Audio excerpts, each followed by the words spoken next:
Hello friends, कैसे हैं आप सब। आई होप आप सभी स्वस्थ हैं, मस्त हैं। और उमस वाली गर्मी में किस तरीके से अपनी लाइफ स्टाइल को आप लोगों ने चेंज किया है, मुझे कमेंट करके ज़रूर बताना। चलिए स्टार्ट करते हैं बिना कुछ देरी के। बस कुछ हैबिट्स में चेंज करके टाइम को ध्यान में रखकर ही मैं अपने कामों को स्टार्ट करती हूँ। तो आज जो वीडियो मैं लेकर आई हूँ बहुत ही ज़्यादा प्रैक्टिकल है। चलिए स्टार्ट करते हैं। फ्रेंड्स, अक्सर हम लोगों के घरों में हम बटर निकालते हैं, दूध से मक्खन निकालते हैं। तो जो मक्खन के अंदर हम थोड़ा बहुत पानी डालते हैं, उस वेस्ट पानी को आप फेंकिए मत। उस वेस्ट पानी को इकट्ठा कर लीजिए 24 घंटे के लिए। 24 घंटे में उसमें और भी ज़्यादा खट्टापन आ जाएगा। और उस मट्ठे को, पानी को फेंकिए मत। उसके अंदर किसी भी तांबे के, पीतल के बर्तन को डिप कर दीजिए। ये देखिए, और कम से कम आप उस गिलास को 6-7 घंटे के लिए छोड़ दीजिए डिप करके। बिना मेहनत के, बिना पीताम्बरी के, कोई नींबू नहीं, कोई साइट्रिक एसिड नहीं, आपका तांबे का बर्तन इतनी जल्दी साफ़ हो जाएगा। बस अब करना क्या है, आपको जो भी बर्तन साफ़ करने वाली आपकी साबुन है उससे अच्छी तरीके से इसे रगड़ लीजिए। ज़्यादा मेहनत नहीं, बस हल्का सा हाथ ही लगाना है और मिनटों में आपका तांबे का बर्तन ऐसे साफ़ हो जाएगा जैसे आपने पीताम्बरी या नींबू से साफ़ किया है। ये प्रैक्टिकल टिप्स मैंने खुद अपने घर में एक नहीं हर बार करती हूँ। जब भी मैं घी बनाती हूँ बटर से, तो जो बेकार मट्ठा होता है, इस तरीके से वो बेकार मट्ठा भी यूज़ हो जाता है। और जब भी आप इस तरीके से कोई भी काम करें फ्रेंड्स, तो आप क्लीनिंग के काम को एक रूटीन में लेकर आइए। जैसे कि आज मंडे है, मंडे को मुझे किचन क्लीन करनी है, ट्यूसडे को मुझे अपना पूरा बेडरूम साफ़ करना है। इस तरीके से टाइम टेबल को यदि हम फॉलो करते हैं तो डेफिनेटली हम अपने काम को एक कंपलसरी टाइम के अंदर पूरा कर लेते हैं। सबसे पहले एक रूटीन को फॉलो करना कंपलसरी है। सबको अपने अपने काम पर भेजने के बाद ही आप अपना काम स्टार्ट कीजिए। तो सबसे पहले आपको एक रूटीन को फॉलो करना है। जितना आप अपने रूटीन को एक टाइम के अकॉर्डिंग फॉलो करते हैं, उतना ही इफ़ेक्टिव आपको रिजल्ट मिलेगा। हम सब अपने घर को अपने अपने तरीके से साफ़ करने की कोशिश करते हैं और हम इसमें कामयाब भी होते हैं, क्योंकि ये हमारा एक प्रैक्टिकल टिप्स है। आज से हम साफ़ नहीं कर रहे हैं, इतने सालों की मेहनत है, तो 100% 100 हमें इसमें कामयाब होना ही है। बस कुछ हैबिट्स में यदि आप चेंज करते हैं, टाइम को फॉलो करते हैं, तो आप अपने एक टाइम के अकॉर्डिंग ही अपना काम ख़त्म कर सकते हैं। इसी तरीके से फ्रेंड्स, जब आप अपने बेडरूम को साफ़ कर रहे होते हैं, उसी समय आप अपने वहाँ पर एक साइड टेबल जो रखते हैं, जिस पे आप टेबल लैंप रखते हैं, अक्सर हम टेबल लैंप से ही डेकोरेट करते हैं या किसी फ्लावर पॉट से डेकोरेट करते हैं। पर आज के टाइम की ज़रूरत के अकॉर्डिंग आप उन चीज़ों को वहाँ से हटा दीजिए और वहाँ पे वो चीज़ें रखिए बेडरूम में। जैसे कि आपके बच्चों का लैपटॉप है, बच्चों को शाम के वक्त में फ़ोन से कुछ काम है तो वो वहाँ पर रखें, ताकि आपकी निगाहों में भी रहें। क्योंकि जब आपके बच्चे अभी इतने बड़े नहीं हुए हैं कि आप उनको बिल्कुल फ्रीडम दे दें, उनको सही टाइम पे सही गाइडेंस की ज़रूरत है। और बिना लैपटॉप की नॉलेज के या फ़ोन की नॉलेज के बिना आज के बच्चे अधूरे हैं। यदि उन्हें इस चीज़ की नॉलेज नहीं है तो वो हमारे आने वाले टाइम के अकॉर्डिंग कदम से कदम नहीं मिला पाएंगे। तो लैपटॉप की एक ज़रूरत है आज के टाइम में, और इसकी क्लीनिंग का, इसका प्रोसीजर रखने का, वो आपके हाथ में है कि आप इसे कहाँ रखना पसंद करते हैं। यदि आपने बिल्कुल सेपरेट एक बच्चों का रूम बना रखा है तो अलग बात है, भाई हर घर के अलग अलग रूल हैं। Do cleaning as per your schedule. मैंने हमेशा अपने काम का जो रूटीन है, क्लीनिंग का रूटीन है, उसको टाइम पर पूरा करने की कोशिश करती हूँ। और ये टाइम जो होता है वो आपको जब ही मिल पाता है जब आपके फैमिली मेम्बर अपने अपने काम से चले जाते हैं। और फ्रेंड्स, जब भी मैं क्लीनिंग का काम करती हूँ तो मैं ज़रूरी ये नहीं समझती कि किसी एक ही पर्टिकुलर दिन ही मुझे वो काम करना है। यदि कोई सामान ऐसा है कि उस जगह पे कोई चीज़ खाने की बिखर गई है तो उसी एरिए को मैं तुरंत साफ़ करने की कोशिश करती हूँ। अदरवाइज़ पूरी जगह वहाँ पे फिर डर्टी हो जाएगी और मेरा टाइम भी ज़्यादा लगेगा। जैसे कि अभी फ्रिज का एक ऑर्गेनाइज़र था, वो वहाँ पर गंदा हो गया, कुछ वहाँ पे दूध बिखर गया। तुरंत ही मैंने उस ऑर्गेनाइज़र को वहाँ से निकाला और साफ़ किया। इस तरीके से हमारा फ्रिज भी साफ़ रहा और हमारा टाइम भी थोड़ा बच गया। जब भी आप दूध को बॉईल करने के लिए रखें, उससे पहले फ्रेंड्स आप गैस को बिल्कुल नीट एंड क्लीन कर लीजिए और गैस पे जब आप दूध को रखें तो थोड़ा सा लो फ्लेम कर दीजिए और इतनी देर में आप किचन में और क्लीनिंग कर रहे हैं, बर्तन साफ़ कर रहे हैं, आपका दूध भी बॉईल हो जाएगा। इस तरीके से टाइम का थोड़ा सा ध्यान रखते हैं तो एक पंथ दो काज हो जाते हैं। दूध भी उबलने से बच गया है और आपकी गैस भी साफ़ हो गई, बर्तन भी साफ़ हो गए। इस तरीके से कुछ बातों को यदि हम टाइम के अकॉर्डिंग देखते हैं तो हम एक टाइम शेड्यूल को फॉलो करते हैं।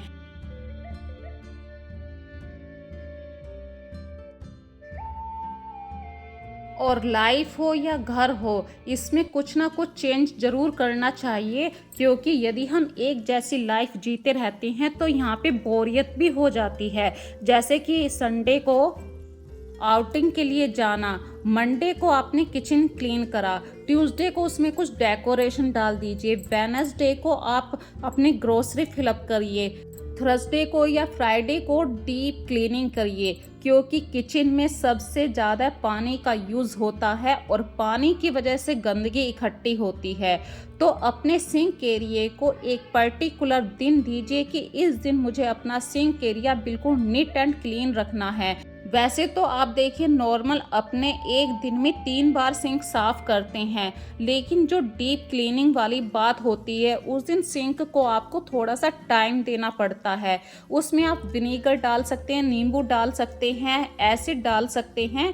इस तरीके से कई रास्ते होते हैं अपने सिंक को सही ढंग से साफ़ करने के लिए। और मैंने फ्रेंड्स 5-10 मिनट के लिए साफ़ करके सिंक को छोड़ दिया था ताकि जो गंदगी हो वो फूल जाए, और सिंक को एक दिन के लिए बिल्कुल सुखा देती हूँ। उस दिन मैं अपने घर के बर्तन ऊपर जाकर वॉश करती हूँ। इस तरीके से कभी कभी लाइफ में चेंज करना भी ज़रूरी है।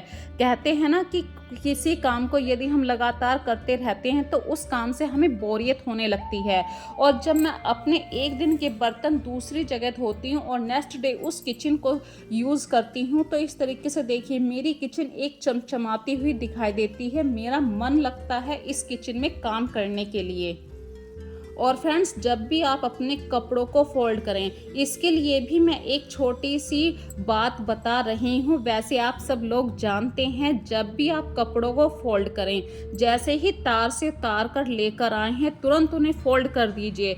इन गर्मियों में क्या होता है कि यदि आप कपड़ों को हैंड टू हैंड फोल्ड कर देते हैं तो सूरज की गर्मी के कारण जो कपड़े गर्म हैं वो ऐसे हो जाते हैं जैसे कि किसी ने प्रेस कर रखे हैं। यदि आप ऐसे ही कपड़ों को छोड़ देते हैं तो उनमें बहुत ज़्यादा सलवटें आ जाती हैं। और फोल्ड करे हुए कपड़ों को आप उन्हें एक प्रॉपर प्लेस दीजिए, जहाँ पे जिस बंदे के कपड़े हैं उस लाइन में उस बंदे के कपड़े रखिए। इससे ना तो आपकी कबर्ड कभी बिखरेगी और उस बंदे को उस जगह पर अपने कपड़े रखे हुए आराम से मिल जाएंगे। और ये हमेशा हम लेडीज़ के माइंड में ये रहता है कि मेरी कबर्ड फैल ना जाए, और इसके लिए हम बहुत सारे अपने घर में रूल लगा देते हैं कि कोई भी कपड़ों को इस तरीके से नहीं खींचेगा। तो अक्सर उस फैमिली मेंबर का ध्यान दीजिए जो आपके घर में सबसे ज़्यादा कपड़े बखेरता है, उस बंदे के कपड़े सबसे ऊपर रखिए ताकि आपको 24 घंटे में 10-15 मिनट आप उस अलमारी को साफ़ करने के लिए दे सकें। और अपने डेली रूटीन में यदि आप 10-15 मिनट अपनी कबर्ड को देते हैं तो सभी के कपड़े बिल्कुल निश्चित रूप से कभी भी नहीं फैलेंगे। महीने में 1-2 बार या मतलब इस तरीके से ज़्यादा फैल जाती है तो बात अलग होती है, क्योंकि कभी ना कभी अक्सर हम भी ये गलती कर देते हैं। और फ्रेंड्स एक छोटा सा टिप्स और बता रही हूँ, बरसात के दिन चल रहे हैं, मतलब उमस वाली गर्मी है, कभी बारिश होगी कभी धूप निकल आई, तो इन दिनों में अक्सर हम कुछ ना कुछ बनाते भी रहते हैं अपनी किचन में, और हम उन्हीं हाथों से अपने फ्रिज को खोल देते हैं। तो फ्रिज का जो हैंडल है उस पे निशान लग जाते हैं, तो अक्सर वहाँ पे आप एक कपड़ा बांध के रखिए। वो रुमाल भी हो सकता है, कोई किचन का कपड़ा भी हो सकता है। इससे हमारा फ्रिज भी नीट एंड क्लीन रहेगा, साफ रहेगा। और जब आप अपने बेड को सुबह को झाड़ते हैं, देखिए कभी कभी हमारी जो लाइफ होती है, हर किसी की लाइफ अलग अलग होती है। कोई सुबह उठते ही अपना बेड लगा देता है, कोई 9-10 बजे लगाता है, कोई बच्चों को स्कूल भेजने के बाद लगाता है। तो जैसे भी आपके घर में अकॉर्डिंग हो, आप सब अपनी टाइम के अकॉर्डिंग ही अपना बेड लगाइए, बर्डन मत समझिए, और 5-10 मिनट ज़रूर अच्छी तरीके से अपने बेड को झाड़ दीजिए। यदि आप हफ्ते में एक बार बेडशीट चेंज करते हैं तो उसे पूरा उखाड़ के ही साफ़ कीजिए। डस्टिंग का ज़रूर ध्यान रखिए। अक्सर हम झाड़ू लगा लेते हैं, पोछा लगा लेते हैं, लेकिन ऐसी जगह को छोड़ देते हैं जहाँ पे हम सोचते नहीं है कि अरे आज नहीं कल करेंगे, कल नहीं परसों करेंगे। वो कल कभी नहीं आता, और जब हमारे घर में गेस्ट आते हैं वो एरिया बिल्कुल हमारी आंखों के सामने उस समय आ जाता है कि वो सारी लेयर डस्ट से भरी हुई रहती है। उस समय हमें फील रहता है कि हम 5 मिनट और दे देते तो ये एरिया इतना गंदा दिखाई ना देता। और जब भी मैं फ्रेंड्स अपने घर में झाड़ू लगाती हूँ तो मैं पूरे 3rd फ्लोर से लेके झाड़ू 1st फ्लोर तक लेकर आती हूँ। मतलब कोई तो कहेगा कि आप नीचे से लगाओ पहले झाड़ू, पर मैं अक्सर ये काम करती हूँ सबसे ऊपर जहाँ पर मैं कपड़े धोती हूँ। वो पूरी छत गार्डन है, मतलब वहाँ पे तो सारे जो फूल पत्तियाँ हैं वो गिर जाती हैं, उनकी वजह से कूड़ा इकट्ठा हो जाता है। तो मैं ऊपर वाले पोर्शन से सारा कूड़ा इकट्ठा करते हुए सबसे नीचे की तरफ को आती हूँ, और जो मेरे घर का आउटर वाला एरिया है सारा कूड़ा वहाँ से निकल जाता है। इस तरीके से यहाँ पे एक पॉजिटिव वाइब्स बन जाती है, क्योंकि किसी ने कहा था कि घर के अंदर की तरफ को कभी भी झाड़ू नहीं, कूड़ा हमेशा घर से बाहर की तरफ को निकालिए। इस तरीके से आपकी झाड़ू लगनी चाहिए। ये बात मुझे बहुत अच्छी लगी थी, और जब से मैं इस बात को फॉलो करने लगी। और फ्रेंड्स शाम का टाइम हो गया था, झाड़ू पोछा करने के बाद देखिए मेरे हस्बैंड आम लेके आए थे, तो आम पर थोड़ा सा चिपचिपापन लगा हुआ था। फटाफट से मैंने ये आम धोकर सूखने के लिए रख दिए, क्योंकि बच्चों को इतने सारे आम देख के रुका नहीं जाता है। आम का सीजन चल रहा है, तो भरपूर पेट भर के आम खाइए। और आम से जुड़ी हुई जो भी रेसिपी मैं बनाती हूँ मैं अक्सर आप लोगों के साथ शेयर भी करती हूँ, चाहे वो शॉर्ट वीडियो के थ्रू हो या लॉन्ग वीडियो के थ्रू। तो आप लोग भी मुझे प्लीज़ कमेंट में ज़रूर बताना, यदि इतने सारे आम आप लोगों के घर में आए हैं तो आप क्या क्या काम करते हैं। और देखिए फ्रेंड्स, बातों बातों में सूरज चला गया है, लाइटें जलने लगी हैं। तो मैं जो गीले कपड़े थे उन्हें अंदर डाल दूंगी, क्योंकि उमस वाली गर्मी है हमारे यहाँ पे, और सुबह भी हल्की हल्की बूंदाबांदी हुई है। फिर मैंने कपड़े डाले थे, फिर दोपहर में फिर से बूंदाबांदी हो गई।